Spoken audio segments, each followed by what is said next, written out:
नमस्कार, स्वागत है आपका। खबर उत्तराखंड देख रहे हैं आप और मैं हूं आपके साथ अनाया शर्मा। शुरुआत करेंगे उत्तराखंड के खास और अहम खबरों के साथ। लोकसभा चुनाव में 75% वोट हासिल करने की रणनीति पर मंथन करने के लिए राजपुर रोड स्थित एक होटल में पार्टी के 33 प्रमुख दिग्गज जुटेंगे और बैठक में हर नेता को लोकसभा चुनाव के दृष्टिगत अपने कार्य को निर्धारित करना होगा। इसी के साथ आपको बता दें कि अधिक प्रभावी कैसे बनाया जा सकता है, इस बारे में भी उन्हें सुझाव देने हैं। और बैठक में केंद्र से भाजपा के राष्ट्रीय उपाध्यक्ष लक्ष्मीकांत वाजपेयी और प्रदेश प्रभारी दुष्यंत गौतम आ रहे हैं और मुख्यमंत्री पुष्कर सिंह धामी और प्रदेश अध्यक्ष महेंद्र प्रसाद भट्ट के अलावा प्रदेश महामंत्री, संगठन प्रदेश महामंत्री, पार्टी के सभी पूर्व प्रदेश अध्यक्ष, सभी सांसद, सभी मंत्री और सभी पूर्व मुख्यमंत्री भी मौजूद रहेंगे। पार्टी के कई वरिष्ठ नेता भी देहरादून आ गए हैं जो इस बैठक में शामिल हो चुके हैं।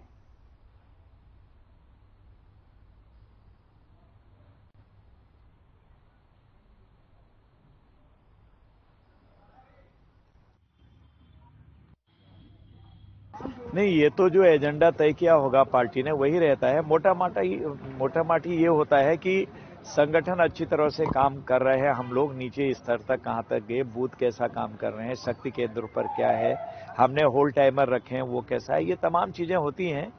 और लोगों के जन सरोकारों में अधिकतम हमारी भागीदारी होती है और हम अपने को चाक चौबंद तो जिस दिन से चुनाव चाहे जीते या जीतने से रह जाए उसी दिन से करते हैं। हमारे लिए तो कोई ये राजनीति नहीं होती है, हम लोगों के लिए एक ऐसगा भी नहीं है राजनीति, भोग विलास भी नहीं है राजनीति, कर्म क्षेत्र होता है, सेवा भाव होता है, उसी से हम लेते हैं, वही सीखते हैं।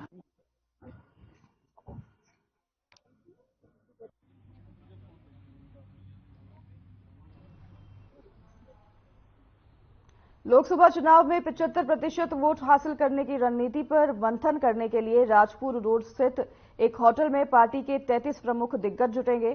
बैठक में हर नेता को लोकसभा चुनाव के दृष्टिगत अपनी एक कार्य योजना बतानी होगी।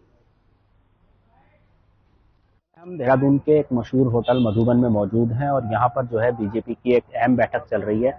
बैठक जो है आगामी 2024 के लोकसभा चुनाव को लेकर हो रही है, जिसमें बीजेपी के कई बड़े नेता शामिल हैं, जिसमें उत्तराखंड के जो मुख्यमंत्री हैं पुष्कर सिंह धामी समेत बीजेपी के प्रदेश अध्यक्ष महेंद्र प्रसाद भट्ट एवं जो पूर्व सांसद हैं, पूर्व प्रदेश अध्यक्ष हैं, वर्तमान सांसद, मंत्री इस बैठक में शामिल हैं। और बीजेपी के जो हैं राष्ट्रीय उपाध्यक्ष लक्ष्मीकांत वाजपेयी इस बैठक का नेतृत्व कर रहे हैं, वो इस बैठक को ले रहे हैं। और इस बैठक का जो मेन उद्देश्य है वो बीजेपी को किस तरह से जो है 5 लोकसभा सीट पर मजबूत करना है। इस बैठक के माध्यम से वह सभी को निर्देश देंगे कि आगामी लोकसभा चुनाव को लेकर बीजेपी किस तरह से जो है लोकसभा चुनाव को लेकर मैदान में उतरेगी। साथ ही साथ 22 तारीख को जो है एक रामलला की जो है तैयारियों को लेकर भी इस बैठक में विचार विमर्श किया जाएगा। देहरादून से कैमरा पर्सन गौरव।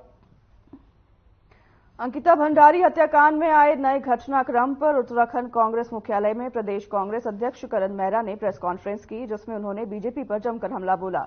मेहरा ने कहा कि कितनी बड़ी विडंबना है कि सीएम धामी सार्वजनिक मंचों से कांग्रेस के नैतिक बल में कमी होने की बात करते हुए दिखाई दे रहे हैं। अगर सीएम में स्वयं में नैतिक बल है तो अंकिता भंडारी के पिता ने पौड़ी जिलाधिकारी को पत्र लिखकर जो गंभीर आरोप लगाए हैं उनकी व्यापक उच्च स्तरीय न्यायिक जांच करवाने का साहस दिखाएं। मेहरा ने कहा कि एक तरफ तो सीएम के गृह जनपद में एक ही दिन में महंत और उसके शिष्य को दिन दहाड़े हत्या हो जाती है और सीएम कुछ नहीं बोलते हैं।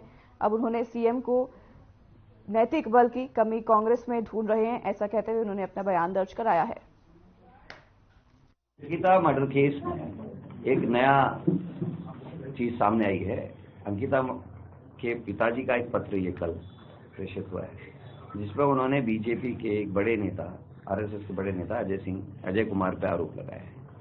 हम सरकार से कहना चाहते हैं कि हमारे नैतिक बल की बात न करें, पहले नैतिक बल अपने अंदर लाएं और इस प्रकरण की, इस मामले की जांच हाईकोर्ट के सिटिंग जज की देखरेख में कराने का काम करें, क्योंकि हमें किसी एजेंसी पर भरोसा नहीं। क्योंकि कोर्ट ने सीबीआई से जांच की बात की थी तो आपका एक विभाग जो है उसके उस जांच के विरोध में सुप्रीम कोर्ट जाने की तैयारी कर। नगर क्षेत्र में बढ़ते चोरियों के ग्राफ को देखते हुए जिले के वरिष्ठ पुलिस अधीक्षक के निर्देश पर नगर क्षेत्र में चोरियों को लेकर संदिग्ध लोगों के ऊपर पुलिस नजर रख रही है। और इसी क्रम में बीते 28 दिसंबर को निरोगिरीताल निवासी रंजित सिंह की गैर मौजूदगी में अज्ञात चोर घर में घुसकर नकदी जेवरात और एलईडी समेत घर का कीमती सामान चोरी कर ले गए। और इसी के साथ ही बीती 26 दिसंबर को भी चोरी हुई थी और अब दोनों चोरियों की पुलिस द्वारा छानबीन कर सीसीटीवी की अवलोकन किए जा रहे हैं, जिसमें 2 आरोपियों को गिरफ्तार किया गया है।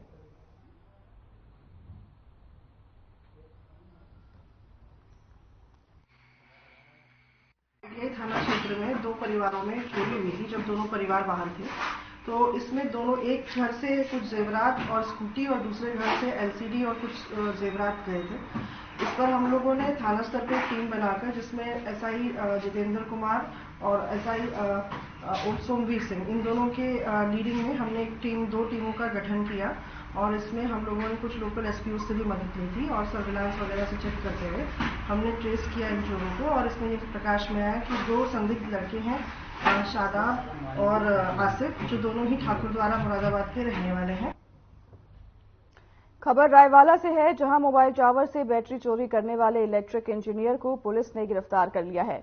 हालांकि आरोपी का एक साथी अभी फरार है, जिसकी धरपकड़ के प्रयास में पुलिस जुटी हुई है। रायवाला थाना प्रभारी निरीक्षक देवेंद्र सिंह चौहान ने बताया कि आरोपी एक इलेक्ट्रिक इंजीनियर है और वर्तमान में एक होटल में वेटर का काम कर रहा है। पूछताछ में आरोपी ने बताया कि उसने अपने दोस्त लक्ष्मी प्रसाद थपलियाल के साथ मिलकर टावर की बैटरी चोरी की थी और प्रभारी निरीक्षक ने बताया कि आरोपी के कब्जे से चोरी की गई 24 बैटरी और टावर से बैटरी खोलने के उपकरण बरामद किए गए हैं और आरोपी को पुलिस ने कोर्ट के आदेश पर जेल पहुंचा दिया है।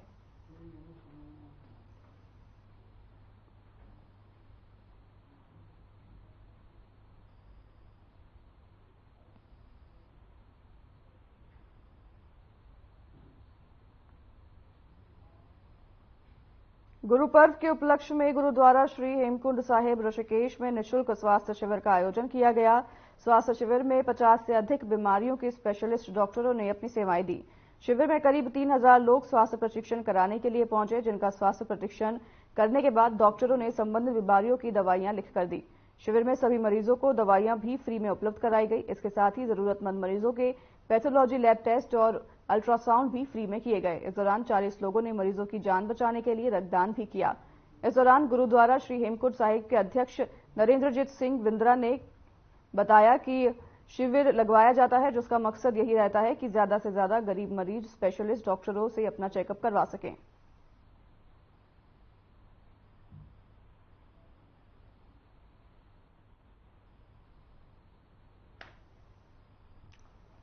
शिविर लगाकर डॉक्टरों ने मरीजों का चेकअप किया है और इस शिविर में मरीजों को फ्री इलाज और फ्री दवाइयां मुहैया कराई गई है। स्पेशलिस्ट डॉक्टर भी इस शिविर में शामिल हुए और उन्होंने भी अपनी सेवाएं दी हैं और लोगों, काफी संख्या में लोग पहुंचे अपना चेकअप कराने। और आपको बता दें कि निःशुल्क स्वास्थ्य शिविर का यह आयोजन किया गया है, जिसमें सभी लोगों का फ्री चेकअप किया गया है।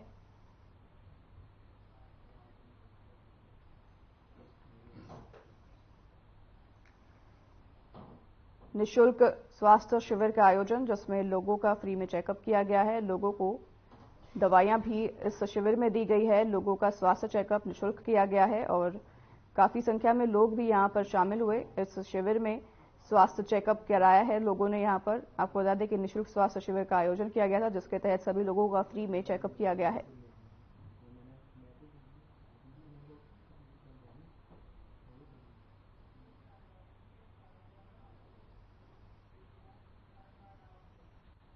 देवदर्शन कार्यक्रम के तहत आवास विकास स्थित विद्या मंदिर इंटर कॉलेज के 450 छात्र हरिद्वार की धार्मिक यात्रा पर रवाना हुए। इस यात्रा के तहत सभी छात्र विश्व प्रसिद्ध मां चंडी देवी मंदिर जाएंगे, जहां स्कूल के प्रधानाचार्य उमाकांत पंत मंदिर के पुजारियों के साथ मिलकर छात्रों को मंदिर के धार्मिक महत्व के बारे में जानकारी देंगे।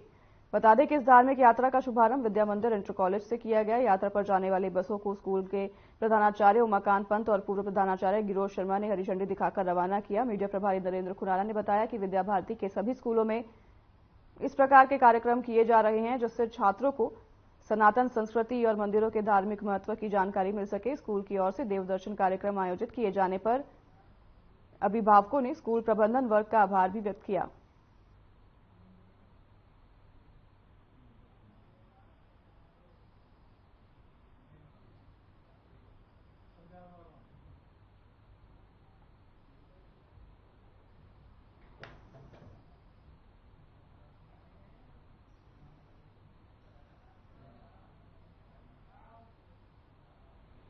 अल्मोड़ा जिले के न्यू यॉन academy junior high school Jainoli में वार्षिकोत्सव समारोह धूमधाम से मनाया गया। समारोह में मुख्य अतिथि रानीखेत के विद्यापक और विधायक डॉक्टर प्रमोद नैनवाल, विशिष्ट अतिथि भाजपा अनुसूचित मोर्चा के प्रदेश अध्यक्ष अमीर आर्या और भाजपा अनुसूचित मोर्चा के जिलाध्यक्ष प्रवीण कुमार सहित कई अन्य अधिकारियों ने कार्यक्रम का शुभारंभ किया। बता दें कि इस वार्षिकोत्सव समारोह में छात्रों और छात्राओं ने रंगारंग सांस्कृतिक कार्यक्रम और स्वागत गीत प्रस्तुत किए। इस उपलक्ष्य में रानीखेत के विधायक डॉक्टर प्रमोद नैनवाल ने कंप्यूटर औरक विद्यालय भवन निर्माण के लिए 5 लाख रुपए देने का घोषणा भी की है।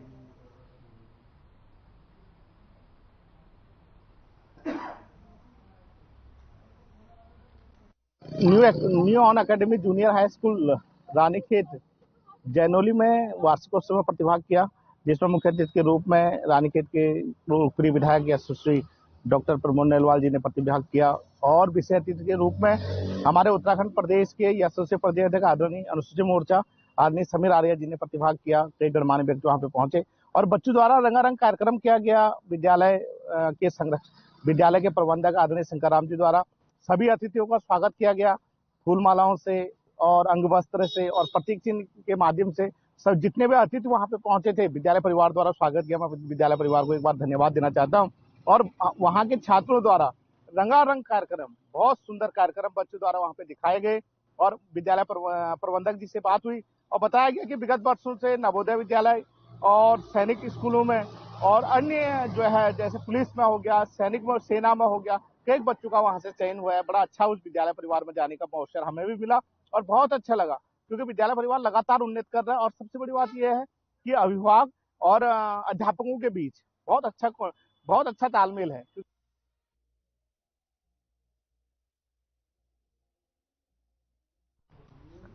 हल्द्वानी में कुमाऊं कमिश्नर दीपक रावत ने वनभूलपुरा क्षेत्र में प्रतिबंधित पॉलीथीन की एक गोदाम में छापेमारी की है, जिससे क्षेत्र में हड़कंप मच गया है। छापेमारी के दौरान सिटी मजिस्ट्रेट ऋचा सिंह भी मौजूद रही और ये कार्रवाई ख्वाजा मस्जिद के पास की गई और नगर में की गई है, जहां पर भारी मात्रा में प्रतिबंधित पॉलीथीन पकड़ी गई है। इस दौरान कुमाऊं कमिश्नर दीपक रावत कार्रवाई में जुटे हुए हैं। उन्होंने निर्देश दिए हैं कि शहर में किसी भी तरह से प्रतिबंधित पॉलीथीन की बिक्री न की जाए। जो भी उसका इस्तेमाल करता है उसके खिलाफ चालान की कार्रवाई की जाए।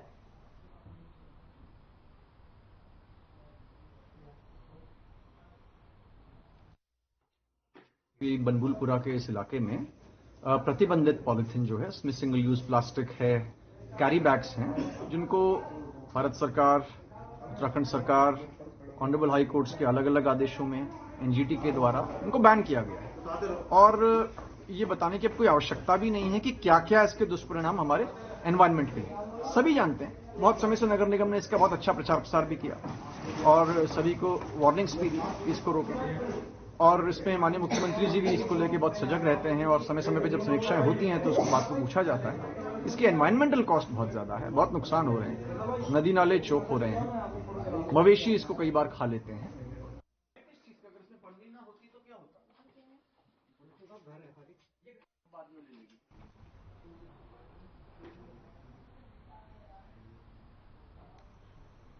प्रदेश में इस साल बारिश और बर्फबारी न होने से सीधा असर फसलों और बागवानी पर देखने को मिल रहा है। मौसम वैज्ञानिक विक्रम सिंह ने जानकारी देते हुए कहा कि पिछले साल यानी 2023 में बारिश सामान्य से बहुत कम दर्ज की गई है, चाहे मैदानी इलाकों की बात करें या फिर पहाड़ी क्षेत्रों की। हालांकि मैदानी इलाकों के मुकाबले पहाड़ी क्षेत्रों में छूट-फूट बारिश व बर्फबारी बीते साल जरूर कहीं कहीं देखने को मिली थी, लेकिन जिस दर से होनी चाहिए थी वह मापदंड बिल्कुल पूरा नहीं हो पाया है। आपको बता दें कि साल 2024 भी शुरू हो चुका है, लेकिन मौसम का मिजाज अब भी जस का तस बना हुआ है।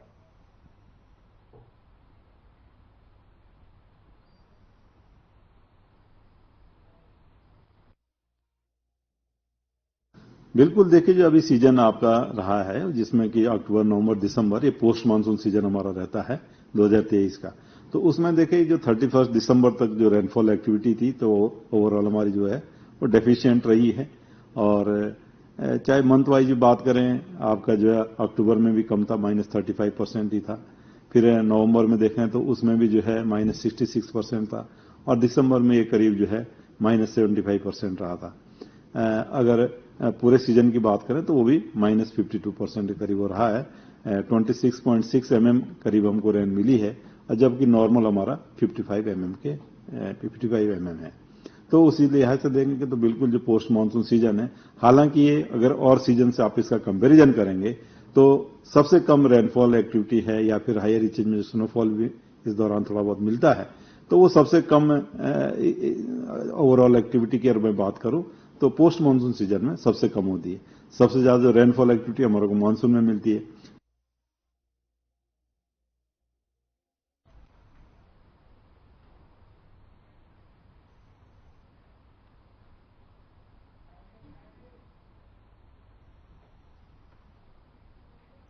पिछले साल के मुकाबले इस साल कम बर्फबारी और बारिश हुई है, जिसके कारण फसलों और बागवानी पर भी असर पड़ रहा है। आपको बता दें कि 2024 शुरू हो गया है, लेकिन अभी तक बारिश के कोई आसार नहीं हैं और इस वजह से सभी लोग भी परेशान दिखाई दे रहे हैं।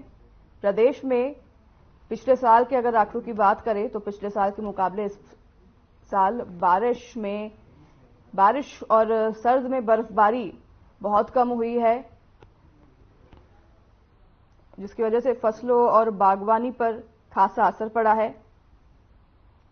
और इस साल भी कम बारिश के अनुमान लगाए जा रहे हैं। साल शुरू हो गया है, लेकिन बारिश के अभी तक कोई संभावना या आसार नहीं दिख रहे हैं, जिससे कि लोग खासा परेशान हैं।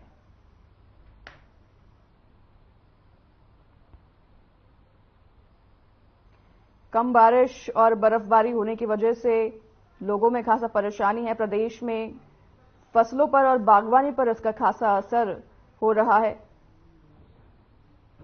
पिछले साल के मुकाबले इस साल बारिश में और बर्फबारी में कमी आई है, जिसकी वजह से लोग परेशान हैं। और आपको बता दें कि 2024 शुरू हो गया है, लेकिन अभी तक बारिश के कोई आसार नहीं है और मौसम विभाग ने भी इस पर जानकारी देते हुए कहा है कि इस साल बारिश और बर्फबारी के आसार नहीं है, जिसकी वजह से लोगों में खासा परेशानी बनी हुई है।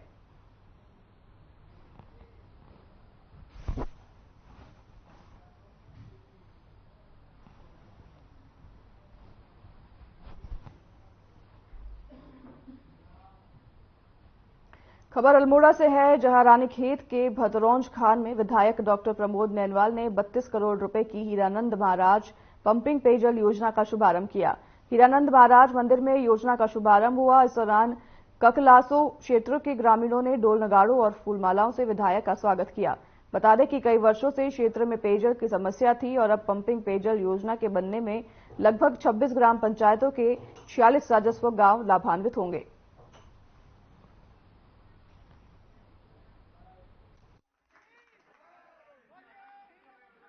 आज ककलासो क्षेत्र के लगभग 26 ग्राम सभाओं के 46 राजस्व गांवों के लिए 32 करोड़ रुपए की पंपिंग पेयजल योजना की जो हमारी 6 योजनाएं थी, उनको एक साथ आज उनका उद्घाटन किया है, उनका शुभारंभ किया है। और पूरे क्षेत्र की जो लगभग 12,500 की आबादी थी, वो पिछले लंबे समय से पेयजल की उपलब्धता नहीं होने के कारण बड़ी दुखी थी, बहुत परेशान थी और निरंतर इसका मांग कर रही थी कि यहाँ पेयजल योजना का निर्माण किया जाए। मैं अपने यशस्वी मुख्यमंत्री श्री पुष्कर सिंह धामी जी का और अपने सांसद श्री अजय टमटा जी का हृदय से आभार व्यक्त करता हूँ कि आपने मेरे अनुरोध को स्वीकार करते हुए यहाँ पर 32 करोड़ रुपए की पंपिंग पेयजल योजना स्वीकृत की और आज उसका हमने शुभारंभ किया।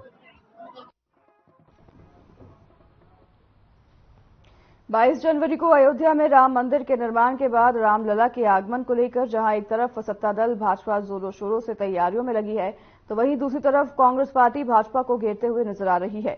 इसी कड़ी में कांग्रेस के प्रदेश प्रवक्ता शीशपाल सिंह बीच का कहना है कि राम मंदिर के नाम पर राजनीति करना सरासर गलत है।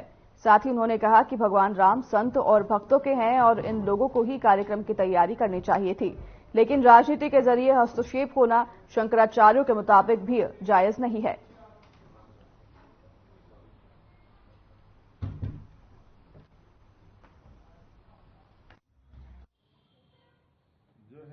हालांकि राम मंदिर का जो है या राम जी के नाम का जो है, कोई अगर राजनीतिकरण कर रहा है, कोई राजनीतिक दल अगर उसका लाभ उठाने का प्रयास कर रहा है तो ये तो गलत है, क्योंकि भगवान संतों के हैं और भक्तों के हैं, तो भक्तों को और संतों को जो है सारा कार्यक्रम तय करने देना चाहिए था। इसमें जो राजनीतिक हस्तक्षेप हो रहा है उस पर तो शंकराचार्य जो अपनी आशंकाएं व्यक्त कर रहे हैं, जो अपने सुझाव दे रहे हैं, अगर कोई राजनीतिक हठधर्मिता के चलते अगर उसको नहीं मान रहा है और अगर हठधर्मिता के या किसी संकीर्ण मानसिकता के चलते अगर निमंत्रण विपक्ष को नहीं दिए जा रहे हैं, तो अब आप समझिए ना कि इस पे तो उसी राजनीतिक दल को सोचना है, उन्हीं लोगों को सोचना है जो मनमानी कर रहे हैं, उसका राजनीतिक लाभ उठाने का प्रयास कर रहे हैं। भक्त की तो जब श्रद्धा होगी और भगवान जब बुलाएगा तो भक्त दौड़ा चला जाएगा।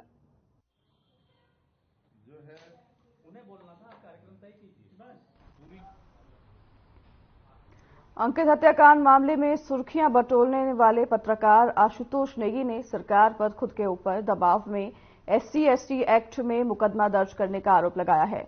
उन्होंने बताया कि सरकार के निर्देश में पौड़ी निवासी एक व्यक्ति द्वारा उनके ऊपर झूठा SC/ST और ST एक्ट का मुकदमा दर्ज करवाया गया है, जो निराधार है। उन्होंने बताया कि उनके साथ ही उनके 3 अन्य साथियों पर भी SC/ST एक्ट का मुकदमा जनपद पौड़ी पुलिस द्वारा दर्ज किया गया है। वहीं इस पूरे मामले में CO सुदर्श्याम दत्त नौटियाल ने बताया कि 1.5 साल पूर्व शिकायतकर्ता राजा कोहली द्वारा लिखित में शिकायत दी गई थी और इस मामले में पुलिस अपनी जांच कर रही है।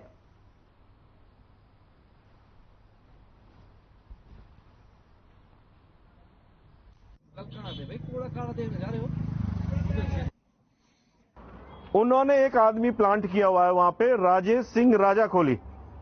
ये अनुसूचित जाति का व्यक्ति है और ये एक फर्जी कंप्लेंट मेरे खिलाफ दर्ज कराना चाहता था और फर्जी कंप्लेंट ये पहले भी कई लोगों के खिलाफ दर्ज करा चुका है और कई लोगों को ये फंसा भी चुका है और इसकी ये आदत है और ये कोई इसका रोजगार नहीं है, कोई काम नहीं है।